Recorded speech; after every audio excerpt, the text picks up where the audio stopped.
I'm Scott Kaufman. I'm the Educational Guardian Ad Litem and Mentoring Director at Oklahoma Lawyers for Children. Oklahoma Lawyers for Children is a nonprofit organization that provides legal representation for children or youth in deprived cases in Oklahoma County. We also provide educational advocates and mentors for children and youth who struggle with their education.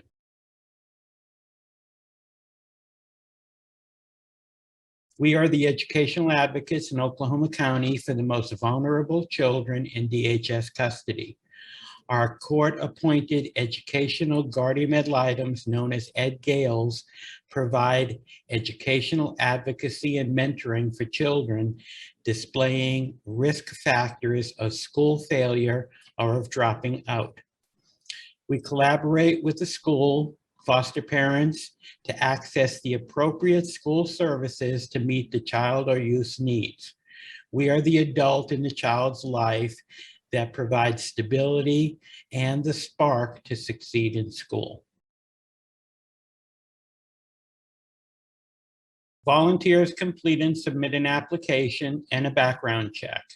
Once we are informed of the past background check, the applicant attends a 3-hour training and a court observation session, which provides information about our program, current laws, children and youth that they will be working with, confidentiality, program processes and expectations, school culture and bullying.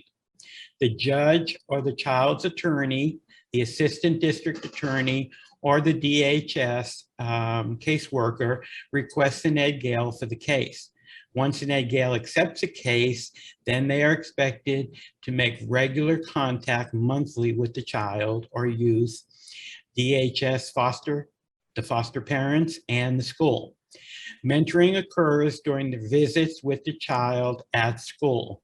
Ed Gales are the eyes and ears of the judge, so they attend court hearings to report on the child's education and advocate for the best interest. This ranges from 3 to 5 hours per month. The commitment to the child is for 1 year or less if the educational risk factors are diminished and the foster child is experiencing school success. That doesn't mean that the relationship between the child and the Ed Gale ends. Just the court appointment that brought them together goes away. We expect our Ed Gales to want another case when one closes. The goal of the educational GAL program is to provide a championing, caring adult to advocate for the best educational interest of the youth or child, resulting in that youth or child achieving school completion with academic and social competencies to become a productive adult.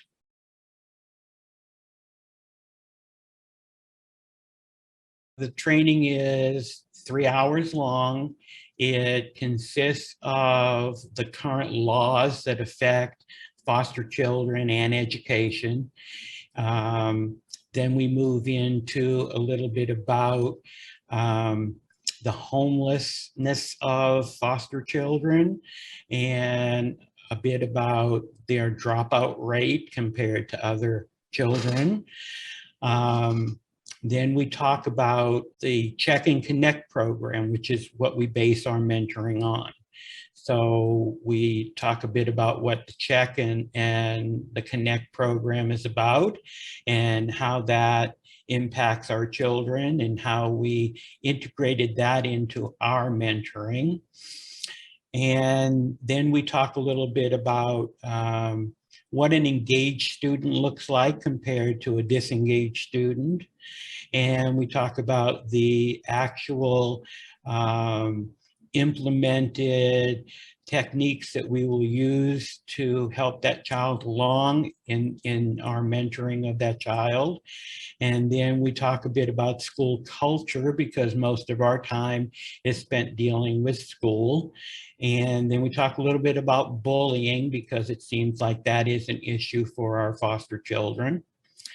And then we conclude that training with kind of a scenario of a foster child and ask our applicants to look at that and tell us what they would do as an Ed Gale for that child.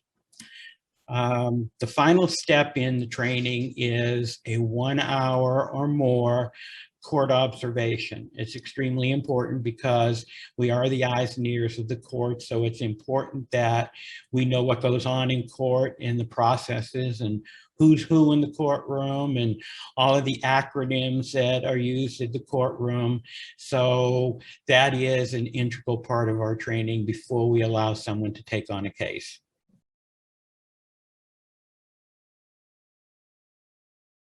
Oklahoma Lawyers for Children was started by two pioneer attorneys who realized that the children who are in foster care needed attorneys. And that doesn't mean that there isn't a way for that to happen, but and that is the public defender's office at this point. But there were several cases of conflict within the public defender's office. For instance, if the parent had been represented by the public defender's office, then it's not appropriate legally for the public defender's office to defend the child or be the child's attorney in the deprived case. So they basically started the organization and got volunteers, all of their friends and all of those who are in the legal community to volunteer time to take on a child. So that's one of the big things that we do. We do have staff attorneys, but we also have volunteers who take on cases and work with foster children and represent them in those very important hearings that go on while they are in foster care. The presence in the courtroom has made a great difference too, because the judges and the attorneys now have someone that they can go to when there's an educational issue, because they just don't understand that system as well as they do the legal system. And so we're there as a resource for the court, knowing who to talk to, what to do. They know the ins and outs of special education, which is a lot of what we do deal with. Since we do not take every child that's experiencing school issues, we do have a qualifier. So they must be experiencing, you know, the severe end of things. We want the hard cases. We want the ones that we can show a turnaround in. If the child just needs some tutoring or something of that nature, we don't take that on. We kind of refer that one out. One of the judges asked me what the best age for our children would be. And I told her anywhere from probably 2nd grade to 4th grade are the best. That's where we can really impact things. But that doesn't mean that if we get a middle school child, we couldn't help them too. Because if they're not receiving the correct services and they're floundering in school because of that, then we can do something about that. We get in there and advocate and work within the system to get those things in place. You know, a lot of times people don't know all the resources that schools have, and they're not always given to foster children because sometimes the foster child is only there for a short amount of time. And that's the one thing that we pride ourselves in. No matter where that child goes, we will follow. If it's outside of Oklahoma County, then we come up with some very unique ways of monitoring that case and working with people. And since we do have this now medium since COVID, you know, of doing virtual meetings with people, we're very much into that.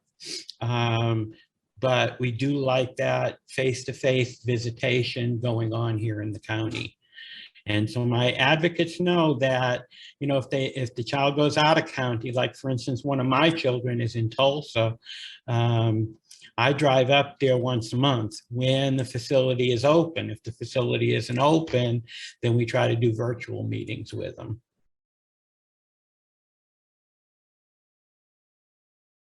Most of the time we come onto the case after it's gone on for a little while. There's very rare cases unless it's very clear that educational neglect was involved in the case, then we'll come on from the very beginning. But most of the time, we come on at least 3 to 6 months after the case has begun. And usually the children are in big flux. They don't have a permanent place to stay. If school is not going well, then the acting out that goes at school ends up happening in the foster home, and the foster parents say, we need this child moved. So, you know, the average foster child has somewhere between 3 and 7 placements, and those placements happen early in the case. So if we can get in there and stabilize school and help the child feel like they're gaining something, knowledge, self-esteem at school, then those placements seem to stabilize, and that means that they don't change placements as often. And you know, there are laws that govern whether or not children have to change schools. And so we make sure that we're there to make everyone aware of those laws and make sure that they're followed. It's an advocacy of not only you know, the best interest for the child, but it's sometimes an education for those that we work with, because they weren't aware of some of the laws that we know about that they just didn't know about. So it's been a real great experience working with this program, and we'd like to continue and keep it growing. And in order for it to grow, we need more volunteers.